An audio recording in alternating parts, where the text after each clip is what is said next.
welcome to this very interesting panel. It is obviously without stablecoins that you will not be having any exchange, you will not be having any adaptation, you will not be moving forward in this industry. So I'll cut to the chase very fast, and obviously you know the panel. Our first question will be around shaping the future. So stablecoins and the future. Given the substantial growth of the stablecoins and their programmable nature, how do you perceive their future role in reshaping the financial landscape? So I will start with Sinan, since he's from Istanbul, so I think it's only fair to start from someone local, and then I will continue. Hello everyone.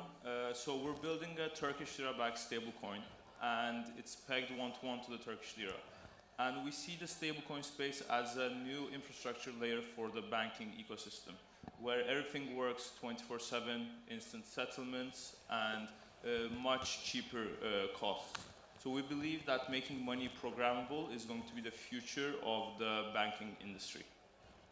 Thank you. And Lucy, so what I have for you is, how do programmable features of a stablecoin enhance their utility in the financial ecosystem? And maybe you would like to expand further on the same question. So talking about programmable money. Yeah. Well, I think stablecoins programmable, but all crypto, all money is going to be programmable.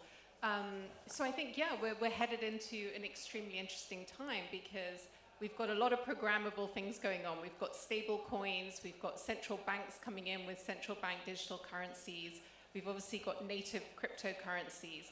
And something really interesting that I hope we get a chance to discuss on this panel is also the emergence of tokenized deposits. So we've got the banks coming in on the game as well. So from my perspective, I do think it's going to be interesting with these non-bank issuers going head-to-head with the bank issuers for stablecoins, with obviously JP Morgan really leading the pack. So I think, in the next couple of years, it's going to be really interesting to see actually what consumers decide that they want to use. What are they going to take to? Is it the CBDCs? Is it the stablecoins? Or are you going to want your bank account tokenized? So it's going to be very interesting. Right, yeah. And definitely. And just to further expand on the same question, considering the regulatory challenges, what are the key factors of business should consider when integrating stable coins into their services? I think that will be an important point to highlight. Yeah, I mean, regulations are now top of mind. I think gone are the years where you could just innovate from a technology perspective. We now know that technology of money on a blockchain is doable. It's being taken up by consumers. User adoption is going really fast. And now we're getting to the regulatory piece, and regulators are reacting. And they're reacting in actually pretty substantial way, considering how small the stablecoin market is. So really, we're just at we didn't even push 200 billion at the peak of the market. Yet every central bank speech is referencing stablecoins, talking about regulatory frameworks. We've rolled out regulatory frameworks in Singapore and in Japan. Hong Kong is imminently going to issue theirs.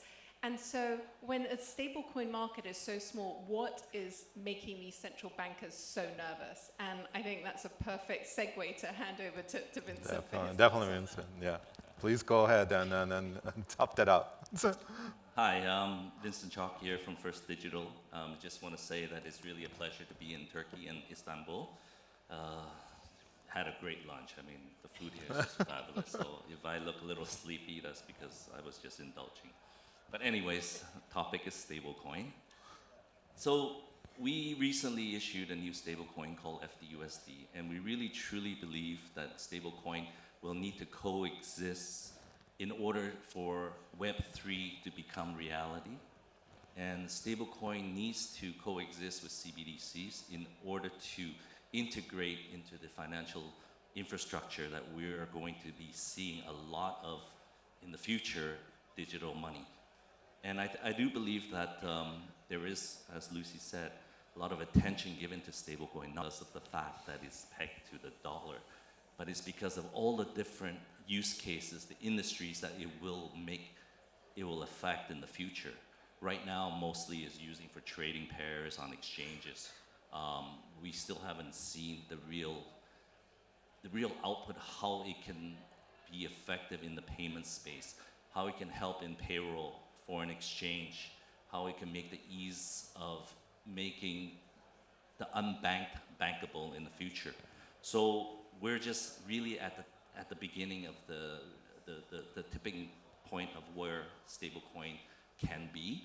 And there's a lot of usage, and I think that there's a lot of Web3 companies now starting to realize that is a real important factor in building that infrastructure. Definitely, and those are definitely valid points. And I want to further expand on the regulatory impact. So stablecoins adaptation in Asian financial hubs, and in the light of the regulatory developments in major Asian financial hubs, and your experiences working there, actually building it there, what impact do you anticipate these new stablecoin regimes will have on the adaptation and usage of stablecoins for businesses and individuals? And again, I will start from Sinan here because he's from Istanbul. You get to start. Of course. So I can speak about the Turkish market. Yeah. And the regulation in Turkey is that the regulators are very warm to crypto because they see it as a way to bring capital into the country. And the central bank wants to integrate it for international remittance and payments in the future as well. So we're actually meeting with the central bank every month and giving what's the potential regulation matters are, as Singapore came out with a tentative plan for stablecoin regulation. And then the most important parts is the custody of the fiat backing the stablecoin and whether that's safe and tied to the central bank. And that in the future, especially for a non-USD stablecoin where the Turkish lira is very volatile, for the users to be able to earn interest on it, to have the equal value as if they're using Turkish lira in a bank account.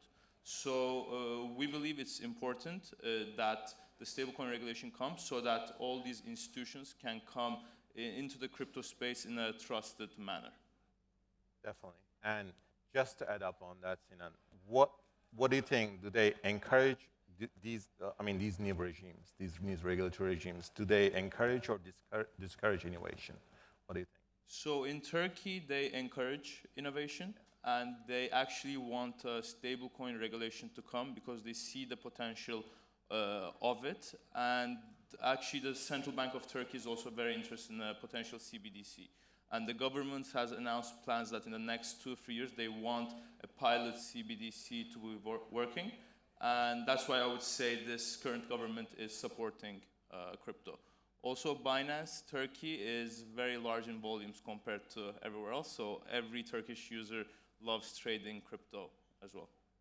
Thank you. And Lucy, do you want to add anything to the same question? Do you mind recapping the question? Sure. So that's in the light of the regulatory developments in major Asian financial hubs and your experiences working there, what impact do you anticipate these new stablecoin regimes will have on the adaptation and usage of stablecoins by businesses and individuals? So I think the big question is, why is the stablecoin market not bigger at this point? It's just over 10% of crypto's market cap. And I would say it's the killer use case for crypto at this point. So, what is it that's really holding back big money coming into the space? And I think, we're talking about it with the Bitcoin ETF of the institutions coming in. And I think the institutions haven't come into stablecoin markets in a meaningful way because it's not clear they can earn interest on their stablecoins. You're not going to have institutions parking enormous sums, millions, billions in stablecoins until it's giving them the same return as bank deposits or money market funds. And so I think this is an interesting time for stablecoins because they've got a competitor, and that's tokenized money market funds, tokenized US treasuries. It's kind of this trying to get real world assets and something anchored to a price in the real world onto blockchains. And at the moment, real world assets and certainly tokenized US Treasury funds are really gaining a lot more traction than stablecoins have. So I think that's the missing piece right now, is they need to be yield-bearing instruments. And why are they not to this point? Because regulation is not clear around this. It is not clear. You know, Coinbase Lend had to withdraw their product. You know, there is details in the way that they wanted to present that product.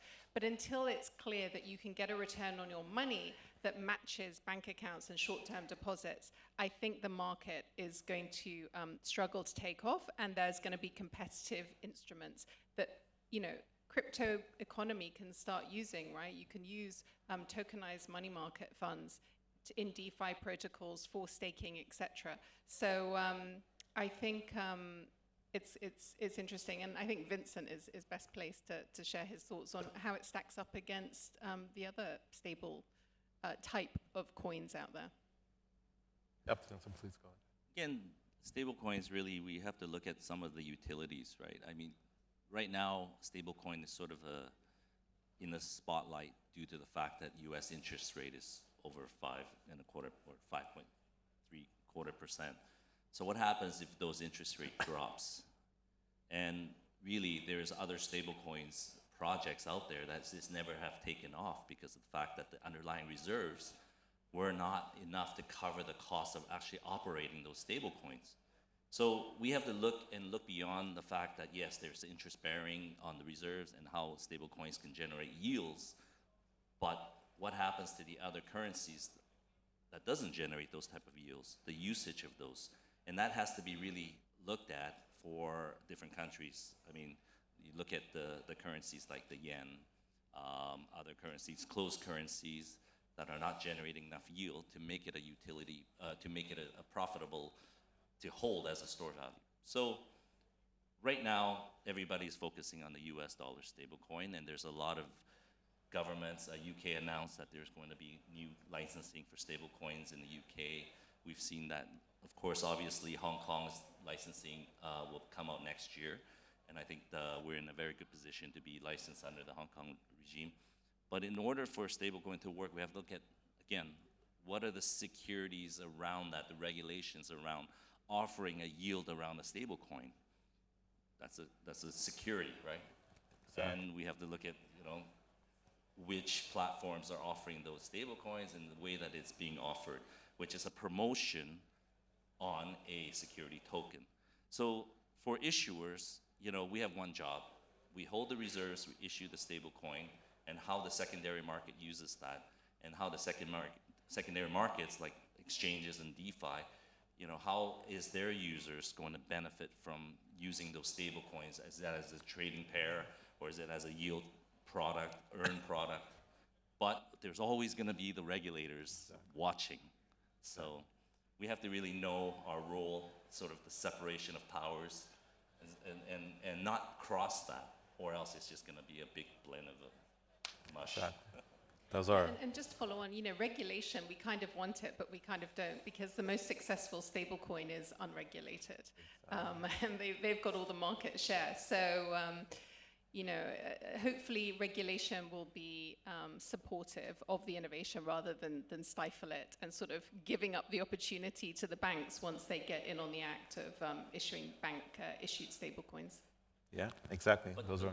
Can I just jump in here? But I think that there is, again, stablecoin, regulated stablecoin will need to coexist with CBDCs because of the fact that CBDCs are almost like opening a full bank account. There's a lot of KYC, there's a lot of AML issues that needs to be complied with.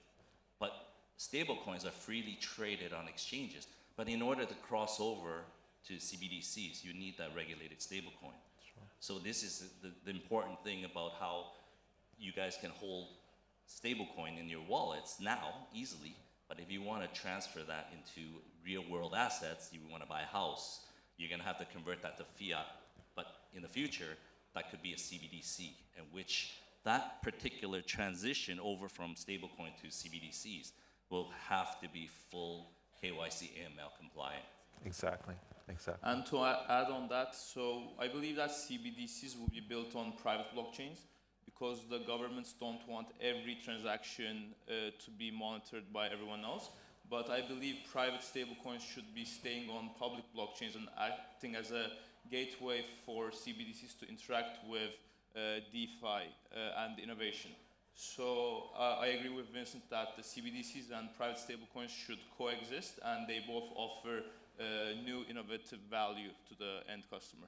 Definitely, Sinan. That's a very important point. That's a very valid point. And I want to connect that now the discussion to inclusion. So with the rise of stable coins as building blocks for financial services, how can the industry leverage this composability to foster new business models and enhance further inclusion, particularly among the unbanked and underbanked population? So how do you want to continue on this? Yes. So once the stablecoins are going to help the unbanked and underbanked get into the financial system much easier, because now what you need is only a smartphone and a crypto wallet. Yeah. And then you can start interacting. And with emerging country currencies, if you go to a bank as a retail and you want to buy US dollars with your Turkish lira, there's a 2% spread between buying and selling.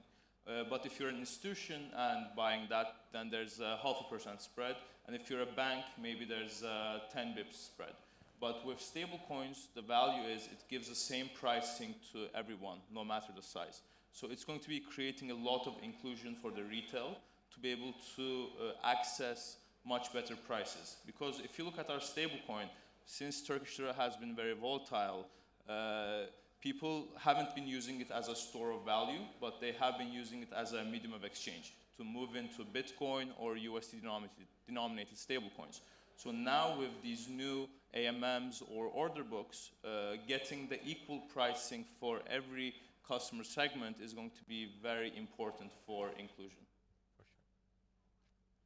Anyone else wants to add to Sinan on that? I mean, I think the financial inclusion piece is very important in terms of the fact that most of the global financial system does revolve around the global reserve currency, which is the US dollar. And a very small percentage of the 8 billion global population can access US dollars. And today with stablecoins through the crypto gateway, they can now access US dollars without needing a US bank account and without having minimums that just exclude the majority of people. They can start interacting with DeFi protocols with $1 US. So there's the efficiency of blockchains and the accessibility of the global reserve currency, which at this point is still a very important tool. All global trade, all the Belt and Road where I'm sitting in Asia, in China, there's a whole bunch of innovation and building and infrastructure building going on. All those deals between Kazakhstan and China, all that trade goes through the US dollar. So I think at the retail level, it's going to bring everybody into a stable currency in the global financial system at this point. But for businesses and infrastructure and countries doing business with each other, they're going to bypass SWIFT. The correspondent banking network is going to be no longer. And it's going to make payments incredibly efficient and fast, and something actually that businesses don't need to think about. I think there's an inordinate amount of time for corporates and businesses having to think about payments and the struggles of making payments. And that's all going to disappear in the next few years. And there's going to free up a lot of time and resources to think about other things. And so it's going to be a really interesting time to watch whether the US dollar remains relevant. And right now, the way the US regulators and the Fed is acting, they don't seem to be grasping the opportunity to get US dollars in the hands of every individual and every business in the world via stablecoins. They seem to be resisting the trend right now. Definitely. And I think at this stage, I want to do a twist. I'll start the next question from Vincent, so that he can be on the spot first. And that question will be very interesting because since you are minting stable coins, that will be around the ethical considerations. So what are the ethical considerations that businesses and innovators should take into account when working with stablecoins, and how can they navigate these considerations responsibly? I think a businesses, the consumer has to really think stablecoin is actually currency. It's not just a token, but it is backed by actual real value fiat currency. And the way they use it is they need to apply responsibility. They need to think about that this is used for increasing the efficiency of their businesses. For individuals like the retail market, increasing their, as Sinan said, the cost of actually using that currency for payments, settlements. So ethically, I think that for us as a stablecoin issuer, you know, we're putting a product out there to give the consumer a way of building on top of that. And for us, we're really comfortable. We've grown from, you know, only a short period of time while launching our FDUSD stablecoin to growing to quite a substantial market cap and to being the largest Asian issued stablecoin to date. So that tells me something. I'm not trying to, you know, boost up our stablecoin, but what I'm saying is that there is people out there that are looking for alternatives. Yes, it's the same US dollar stablecoin, but it's who's behind it. It's about transparency. So we have two roles. We have a role in showing the world that there is a proper management of the reserves. There's proper audits, attestations. You guys have heard a lot about the proof of reserves, where the money is invested. But we go beyond that. We reduce counterparty risk by taking away concentration risk on one bank. We've seen the collapse of SVB and Signature Bank and other institutions where everyone was just banking with one bank or two banks. When an industry is, what is it, at $1 trillion, 90% of them were banking in a small tier 2, tier 3 bank. That concentration risk creates problems. That's correct. Right, it's counterparty risk. So for us, we look at working with regulators, we look at working with tier 1 banks. We spread out our risks to different financial institutions to manage that responsibility.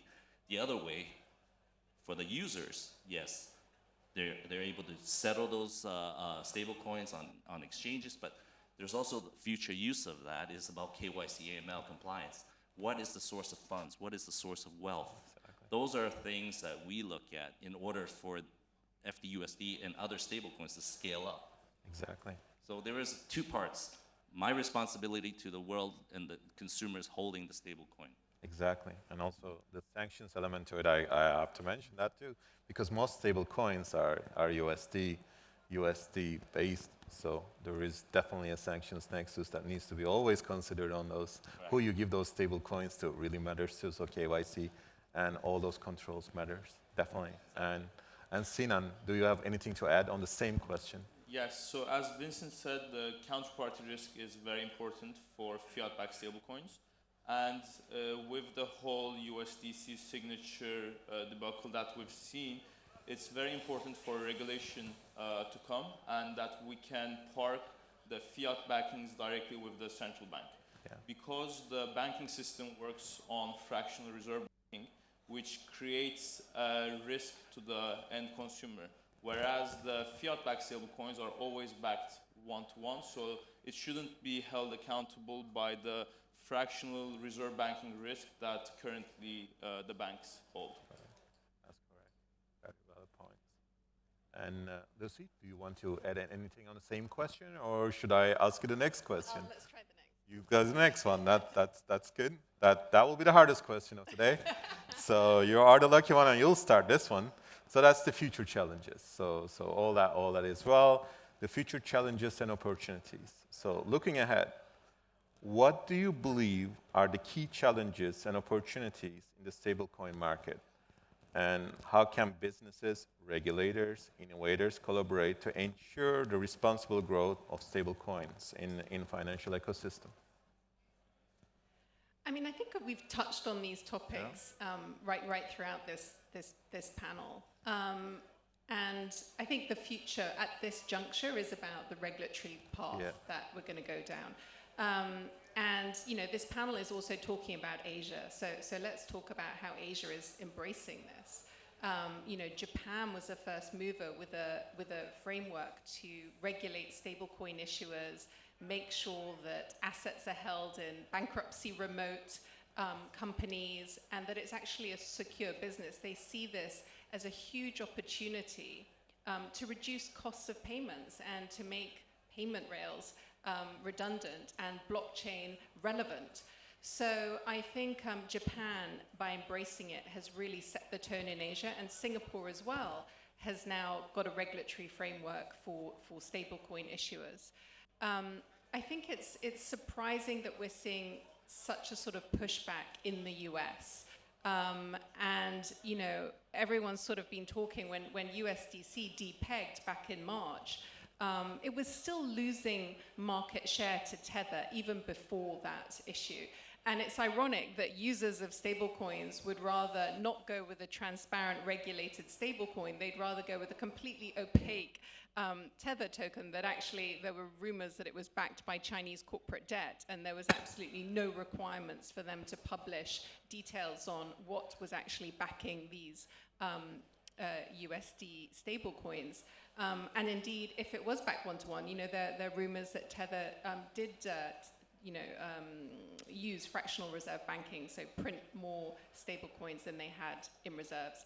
But still users chose Tether because of the liquidity and because it's way more ubiquitous. All the trading pairs are in Tether. So as the regulation starts to really sort of clamp down on the industry, I think it's going to be really interesting to see where users go. You know, my sense is that people want the regulated, transparent stablecoins, but yet the actions show that they're actually choosing stablecoins like Tether. So you know, maybe there's a middle ground. I think it's going to be interesting to see. Definitely. And Vincent, do you want to add anything to that? Same question. Sure, I can repeat it for sure. This is the hardest one. It's the future challenges and opportunities. So looking ahead, what do you believe are the key challenges and opportunities in the stablecoin market? Well, I think the opportunity is really how it can make the ease of payments, trading pair settlements. I think that we also have to look at the whole Web3 space. Yeah. How do we integrate stablecoins into Web3? But of course, the challenge is, as I said, is regulation. Yeah. The way that people are looking at stablecoins and the way that our people are using stablecoins underlying reserves to create yield for the public market, which can be seen and definitely be seen as a sale of security. So we really, again, I've mentioned this earlier, that we have to be clear on sort of our role and separation of responsibility and duties. We don't try to say, you know, for me as an issuer of the stablecoin, we just need to be transparent. We just need to let the public know that the funds and the reserves are safe. That's the bottom line, is that how the public market uses the stablecoin in the secondary market is really, that's the freedom of being on chain. It's the freedom of using those payments rails or using the stablecoins for purchases, for settlements, for trades. So I just don't think that we should, again, blend those responsibilities into one, but to have our internal controls and to have our processes all defined very clearly. Definitely, Vincent. And just to adapt to the same question, you have a comment on that too. In your opinion, what role should the international corporation play in addressing challenges related to cross-border stablecoin transactions? So, on the cross-border stablecoin transactions. So, what role should the international corporation play in addressing this? So, any ideas on that one? That's the hardest question. International corporations, as like in Fortune 500 companies. Yeah. What roles? Well, yeah, we would think that you can see. We recently just came from Hong Kong FinTech Week, where they were showcasing a lot of banks and the banks into the fintech and Web3 space. Of course, HKMA, which is the Hong Kong Monetary Authority, has really expressed to the banks that they should onboard crypto companies and work directly with crypto companies. And the banks should also onboard and work with these international companies in adopting a payment system or a stable coin as well. There's a lot of alliances and partnerships now being developed and being created in, there's a lot of room for different stable coins. So there's stable coins that are people that are using the stable coins for payments, competing with like the likes of, Oyster or Octopus, those type of stable coins. And then there's stable coins that are mainly used to be for trading on exchanges again. So international corporations, I don't really know what their role is in promoting or what they're supposed to say about stable coins, but I think that behind the scene, it's they understand that there is a use for it, or else for a stablecoin market that is 10% of the whole entire crypto market cap, having so much attention, you think about that. Definitely. And I'll give the last word to Sinan on the same question. Yes, so I want to talk about the 3 different types of stablecoins. And the first one is fiat-backed stablecoins, which clearly has found some product market fit and is being used as a settlement layer. And then the second one is crypto collateralized stablecoins, which again found product market fit because it doesn't have a fiat backing and it can become a core decentralized stablecoin. And thirdly are the algorithmic stablecoins, which we saw with the UST that there was a bust in the model and it still hasn't found its way. But with the initiation of Bitcoin, the crypto industry has been trying to find a new way of store of value. And during the COVID era, we saw that all the central banks have been printing a lot of money and creating a lot of inflation. So I believe that where the stablecoin industry is going is that there's going to be tests with yield-bearing stablecoins, which are also called flat coins, and also with a Libra-type product trying to create a new reserve currency type of thing. So stablecoin infrastructure and smart contracts combining together has a large opportunity to bring innovation for the store of value for the public. Definitely.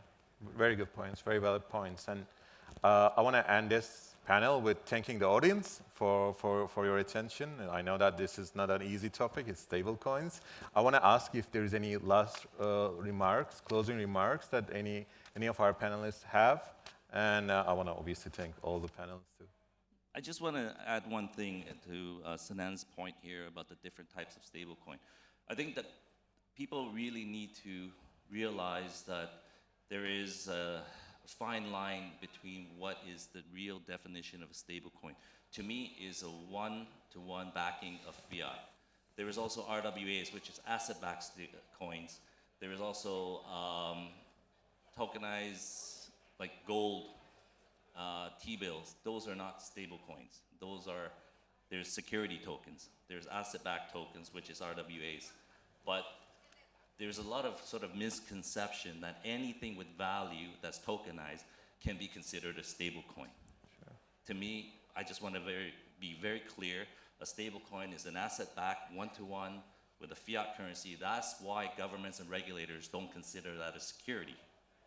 Yeah. But I see there's a lot of sort of misunderstanding and conception that these are, you can create a stablecoin with a block of gold, or you can create a stable coin with some income-bearing yield products. Or oysters. So this is sort of my last remark for this panel, is just we have to understand what is a stable coin and what is a security-backed token and what is an asset-backed token. Exactly, the awareness, bringing awareness on that. Any last remarks from anyone? If not, I want to thank everyone once again. I want to thank our panelists. Lucy, thank you. And Vincent, thank you. And Sinan, thank you. we feel that you are like our host because you are from Istanbul again. Like, thank you for hosting us, and thank you everyone for listening. Thank you.